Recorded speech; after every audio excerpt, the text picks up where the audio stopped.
وأخوات فضليات، أن السلام عليكم ورحمة الله وبركاته. يقولون إن اللغة أداة البيان،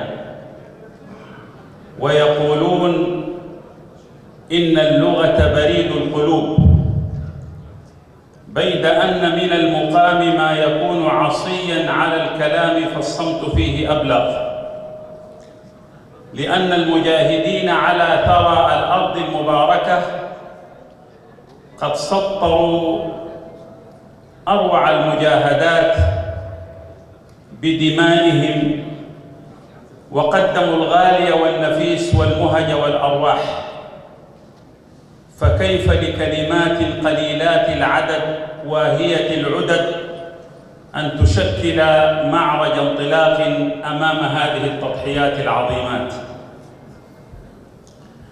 إننا أمام قضية وصفها الله تعالى بالبركة في 5 مواضع من كتابه الكريم، هي ديار أيوب، ومحراب داود، وعجائب سليمان، ومهد المسيح، ومهاجر الخليل، ومنتهى الإسراء، ومبتدأ المعراج، أرض النبوات، ومهد الصالحين، الأرض التي أعلنت انتقال ميراث الأنبياء والرسل إلى الإمامة الجامعة، إلى رسول الله صلى الله عليه وسلم، إيذانا بتكرمة هذه الأمة، وأن الله تعالى قد بوأها مقام الشهادة على الناس لتنهض بواجب الشهود الحضاري على البشرية كلها.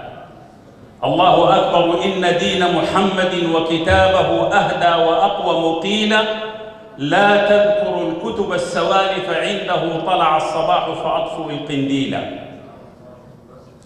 بادئ بي ذي بدء أزكي لكم التحية أغلاها وأزكاها من أخيكم العلامة الدكتور أحمد الريسوني، رئيس الاتحاد العالمي لعلماء المسلمين، ومن أخيكم الدكتور علي القرداغي الأمين العام للاتحاد العالمي لعلماء المسلمين، ولمجلس الأمناء، ولسائر الهيئات العلمائية وروابطهم، وأنتم تقفون على هذا الثغر العظيم من ثغور الأمة.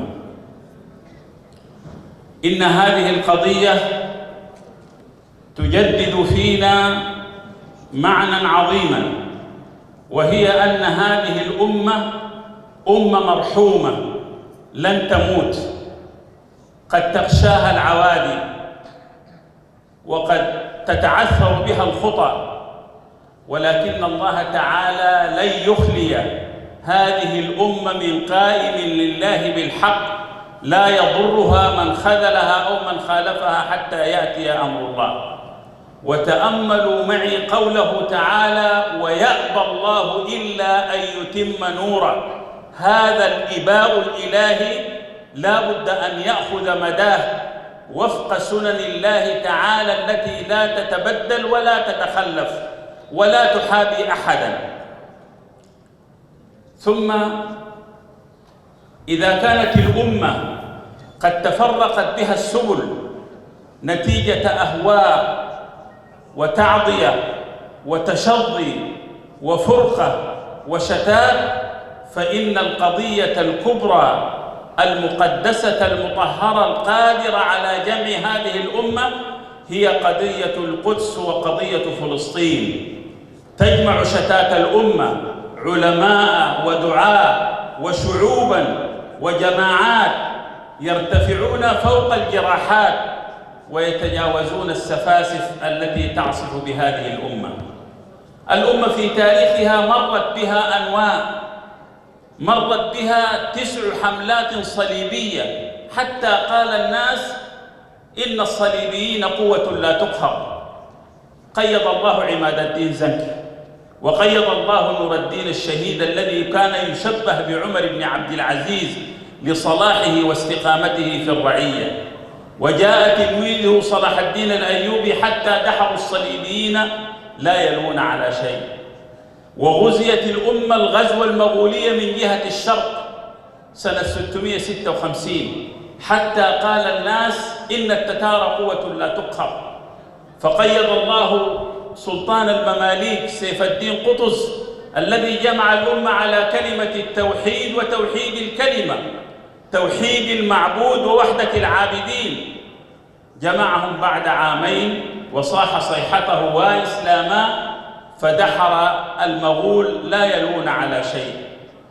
وهذه الأمة تكررت بها هذه العواصف والأنواع، وإذا سيف القدس والأقصى، وإذا مجاهدات أهل المقاومة، وكل هذا يجدد في الأمة الأمل من جديد.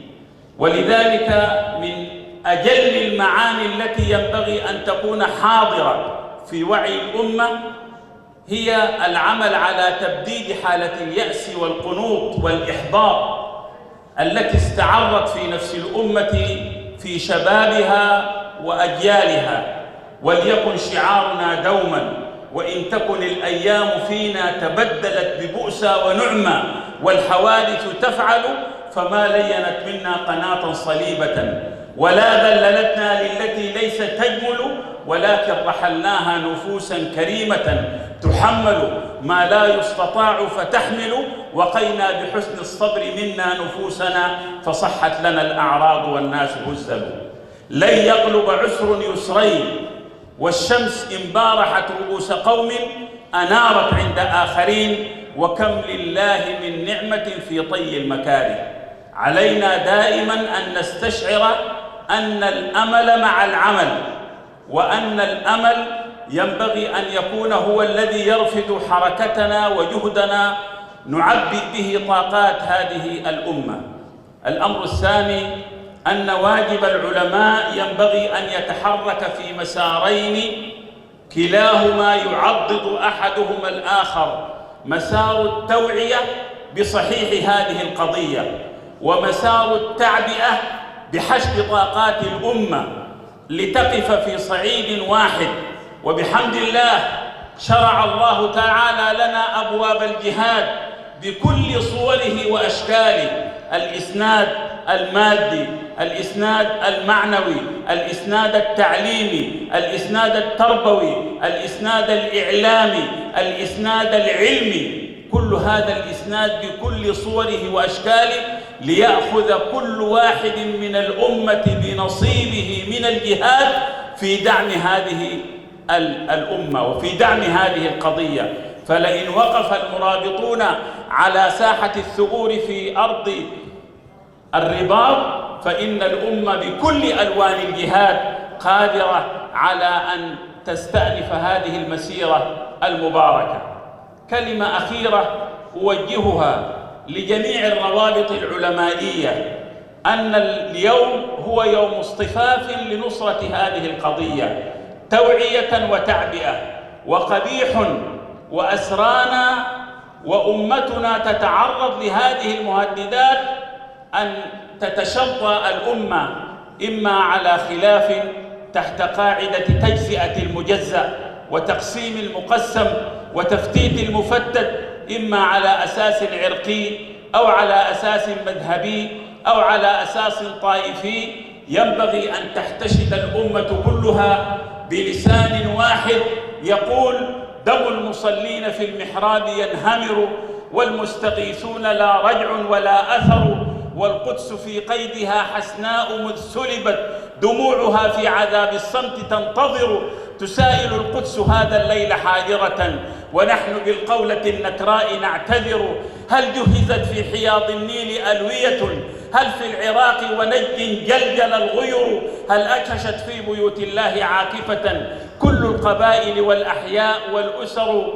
يا أمة الحق ماذا بعد قد نفدت كل الدعاوى وكلت دونها الفكر؟ ماذا سوى عودة لله صادقة عسى تبدل هذه الحال والصور؟ عسى يعود لنا ماض به ازدهرت كل الدنا واهتدى من نوره البشر، فقد يلين زمان بعد قسوته وقد تعود إلى أوراقها الشجر.